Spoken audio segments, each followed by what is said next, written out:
नमस्कार दोस्तों। आज हम लोग एक बहुत ही संवेदनशील टॉपिक जिसको लोग ज़्यादातर अवॉइड कर देते हैं उसी पे बात करने वाले हैं। तो आज हम लोग बात करने वाले हैं वर्ल्ड हिस्ट्री से।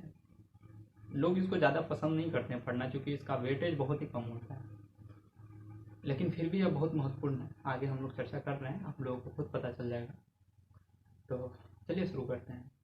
सबसे पहले कि वर्ल्ड हिस्ट्री की तैयारी क्यों करें। तो आप सभी को पता होगा कि वर्ल्ड हिस्ट्री या फिर हिस्ट्री जीएस पेपर 1 में पढ़ा जाता है।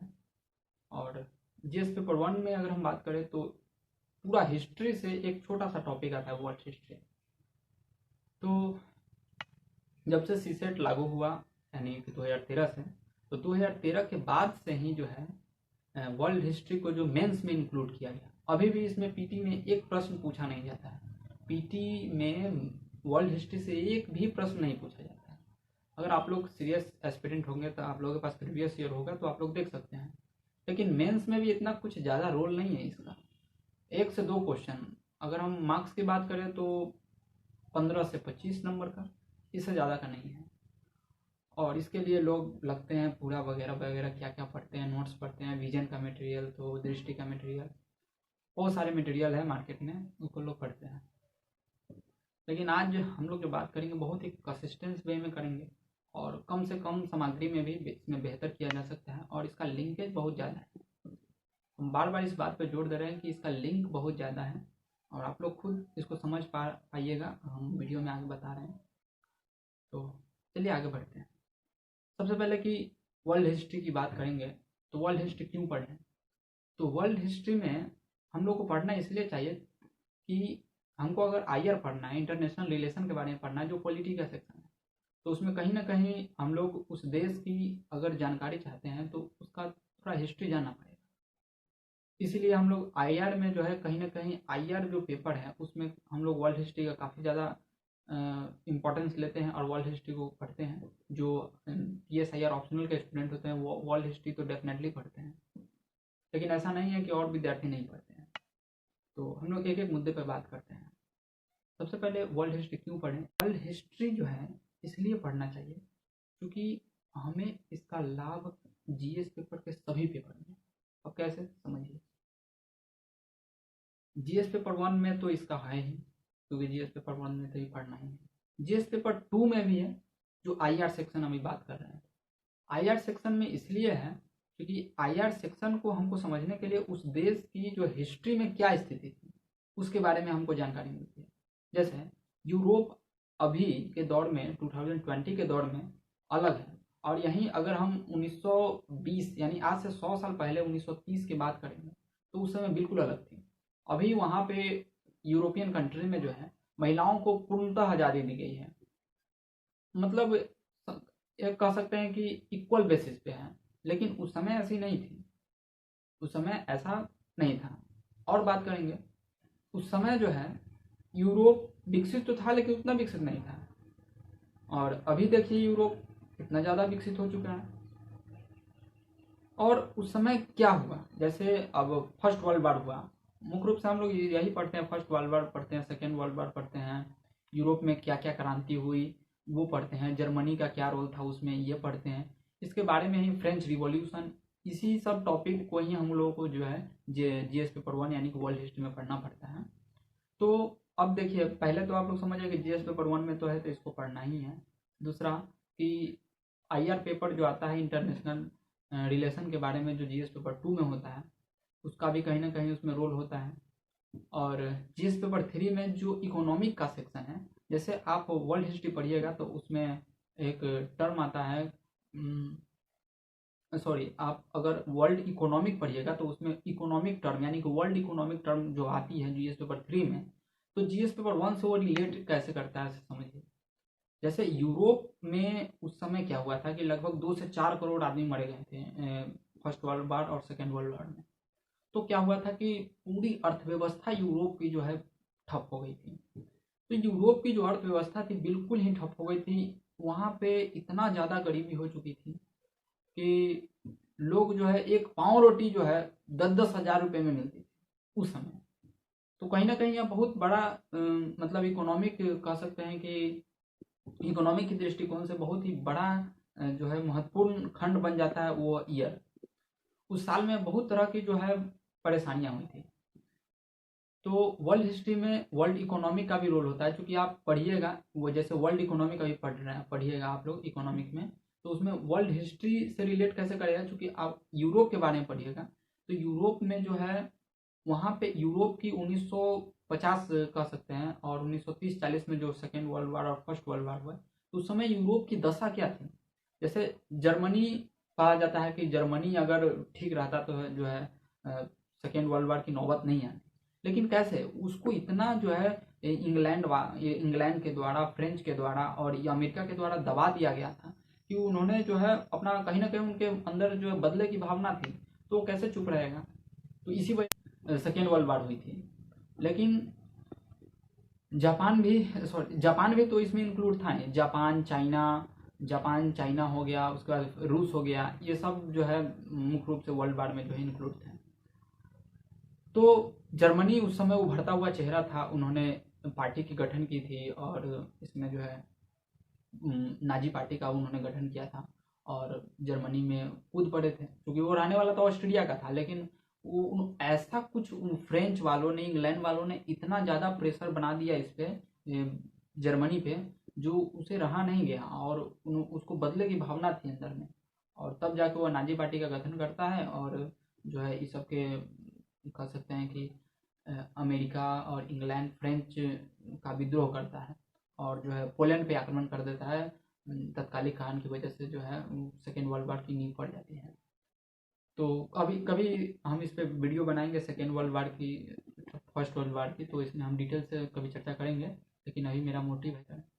तो जीएस पेपर 1 में आप लोग समझ गए, जीएस पेपर 2 में आईआर में मदद करता है, और वर्ल्ड इकोनॉमी जो सेक्शन पढ़िएगा आप लोग जीएस पेपर 3 में, उसमें कहीं ना कहीं यह वर्ल्ड हिस्ट्री मदद करेगा। और जीएस पेपर 4 यानी इथिक्स में तो आप लोग मॉन्टेस्क्यू हो गया, जो शक्ति पृथक्करण का सिद्धांत दिया था, अगस्त कांत हो गए और कार्ल मार्क्स हो गए, इन सब को ही पढ़िएगा कहीं ना कहीं वर्ल्ड हिस्ट्री में। तो ये भी इसके थिंकर वाला जो सेक्शन होता है वो भी जीएस पेपर 4 में आपको हेल्प करेगा। तो कहीं ना कहीं अगर हम देखें कि एक छोटा सा टॉपिक है, उसका वेटेज भी उतना नहीं है, मार्क्स भी कम देता है, परंतु यह जीएस के सभी पेपर में कहीं ना कहीं अंडरस्टैंडिंग का काम करता है और समझने में मदद करेगी। तो इसलिए इसको अवॉइड करना मेरे ख्याल से उतना बेहतर नहीं है, क्योंकि इसमें ज़्यादा पढ़ना कहाँ है, थोड़ा बहुत पढ़ लेंगे कम हो जाएगा मेरा। लेकिन वही हम बात करेंगे कि इसको कम समय में कैसे यूटिलाइज कर ले, कैसे अच्छा बना ले। तो ये तो समझ गया कि यह जीएस के सभी सेक्शन में इसका कहीं ना कहीं रोल है। अब बात करते हैं हम लोग इसकी तैयारी कैसे करें।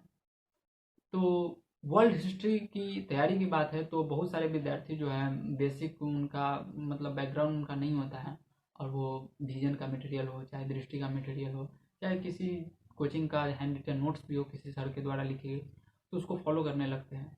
लेकिन कहीं ना कहीं उससे आप लिख तो सकते हैं, लेकिन अंडरस्टैंडिंग नहीं आ पाएगी और आप उसे किसी भी पेपर में जो है यूटिलाइज नहीं कर पाइएगा। तो मेरा एक छोटा सुझाव है जो मैंने किया है, और इसमें काफ़ी मुझे जो है काफ़ी ज़्यादा सीखने को मिली है, और कहीं ना कहीं मैं सभी पेपर में लिंक भी कर पा रहा हूँ इस टॉपिक से। तो वो है कि कक्षा 9वीं और 10वीं और 11वीं, ये तीनों की बुक आती है एनसीईआरटी की, वर्ल्ड हिस्ट्री की, सभी का अलग अलग नाम है। तो ये बुक आप पढ़ लीजिएगा, कम से कम 2 to 3 टाइम्स इसको आप रीडिंग करके, और एक अच्छा सा नोट्स मतलब 20-25 पेज का बना लीजिएगा, डेट्स इनफ। इतना पढ़ के उसको रिवाइज करते रहिएगा, और साथ ही साथ मेंस का जो पिछले गत वर्ष में प्रश्न आया हुआ है उसको बनाने का कोशिश कीजिएगा और उसमें आप बनाइएगा, बहुत ही अच्छा हो जाएगा। लेकिन बहुत सारे विद्यार्थी होते हैं जो एनसीईआरटी को पढ़ते हैं, लेकिन उनको रेफरेंस बुक पढ़ने का बहुत ही ज़्यादा शौक होता है, हम इसको शौक कह सकते हैं, क्योंकि बहुत ऐसे विद्यार्थी होते हैं जिनको विदाउट मतलब कि रेफरेंस बुक उनको मन ही नहीं भरता है। तो ऐसे विद्यार्थी के लिए भी कुछ बुक्स आती हैं, मार्केट में उपलब्ध भी हैं, जो बुक पढ़ना चाहते हैं। तो सबसे पहले हम कुछ फेमस बुक की बात करेंगे जो मार्केट में भी चल रही है, जो अभी तो मिल भी नहीं रहे, लेकिन फिर भी हम उसका नाम बताने की कोशिश कर रहे हैं। दीनानाथ वर्मा की एक बुक आती है, जो पटना विश्वविद्यालय के भूतपूर्व प्रोफेसर रह चुके हैं और हिस्ट्री में काफ़ी महारत हासिल कर चुके व्यक्ति हैं। तो उनकी एक बुक आती है जो अभी मार्केट में नई नहीं मिलती है। जो भी पुराने विद्यार्थी होंगे वो पढ़े होंगे तो उनको पता होगा, तो वो बुक आप लोग ले सकते हैं। दूसरी बुक आती है कि अगर नहीं मिलेगी तो कौन सा बुक पढ़ेंगे, तो एक कुमार नलिन की बुक आती है, टाटा मैकग्रा हिल पब्लिकेशन की है, उसको आप लोग देख सकते हैं। और अन्यथा ये तो मिल नहीं जाएगी, लेकिन अगर आपको कुछ और पढ़ना है तो एक और बुक आती है जिसका नाम है अर्जुन देव। अर्जुन देव की एक बुक आती है, आप तीनों में से कोई बुक पढ़ सकते हैं। लेकिन मैं दीनानाथ वर्मा इसलिए बोल रहा हूँ कि वह जो है पूरा एक स्टोरी टाइप बुक है, नोवेल टाइप का है, और उसको पढ़ने पे आपको ये मतलब बोरिंग फील नहीं होगा, और काफ़ी उसको मतलब 2 से 3 बार में आप उसको पूरा पढ़ जाइएगा। तो और एक दूसरे से लिंक होने की वजह से वो आपको समझ में भी आ जाती है, तो इसलिए मैं दीनानाथ वर्मा को ज़्यादा प्रीफर करूँगा। तो अब हम एक बार बुक देख लेते हैं कि कौन कौन सी बुक पढ़नी है। तो मैंने अब सब बुक की चर्चा की, कक्षा 9वीं की, 10वीं की और 11वीं की बुक वर्ल्ड हिस्ट्री के लिए इनफ है। और रेफरेंस बुक में भी हम आपको बताएं कि एक दीनानाथ वर्मा या फिर टाटा मैकग्रा हिल का या फिर अर्जुन देव का, ये तीनों में से कोई एक ले सकते हैं। और प्रीवियस ईयर क्वेश्चन जितने भी पीछे पूछे गए हैं उसको बनाने का कोशिश कीजिए, और इतना ही से आपका काम हो जाएगा। तो हम सभी बुक आपको दिखा देते हैं। ये देख लीजिए, ये आपका कक्षा 9वीं की बुक है, ये आपका कक्षा 9वीं की बुक है, एनसीईआरटी का है। दूसरा ये कक्षा 10वीं की बुक है, एनसीईआरटी ही है।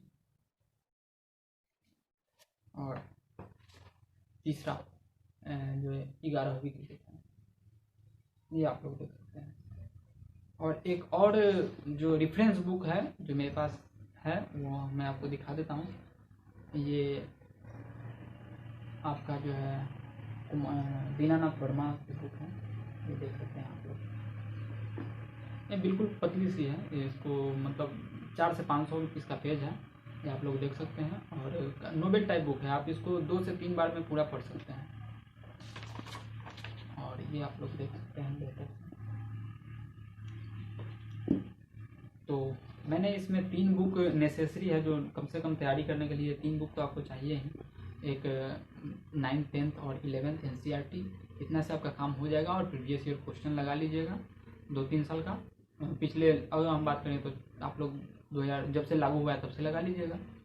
मुश्किल से 15 प्रश्न होंगे जो वर्ल्ड हिस्ट्री में पूछे गए हैं, 15 से 20 प्रश्न ये आप लोग लगा सकते हैं। और उसके बाद लिखने की कोशिश कीजिएगा, और वही नोट्स बना लीजिएगा जो मैंने बताया कि 9th से लेकर और 11th तक की मतलब 20 से 25 पेज में आप इसका नोट्स बना लीजिएगा, शॉर्ट नोट्स, और रिवीजन करने के लिए। ये इतना जोर में इसलिए दे रहा हूँ क्योंकि इसका लिंक काफ़ी मतलब हर एक जीएस का हर एक सेक्शन में है, तो बहुत ही हेल्पफुल होता है। और मैंने देखा है, मैंने इसको पढ़ा था और मुझे काफ़ी मदद मिली है सब चारों पेपर में। तो आप लोग देख सकते हैं। रेफरेंस बुक के लिए भी ज़्यादा पढ़ने की आवश्यकता नहीं है, आप दीनानाथ वर्मा मिले तो आप इसको पढ़ लीजिए, नहीं तो अर्जुन देव की बुक वो पढ़ लीजिए, इतना ही है ना। तो मिलेंगे कभी नेक्स्ट वीडियो में और इसी ऐसे ही टॉपिक के साथ।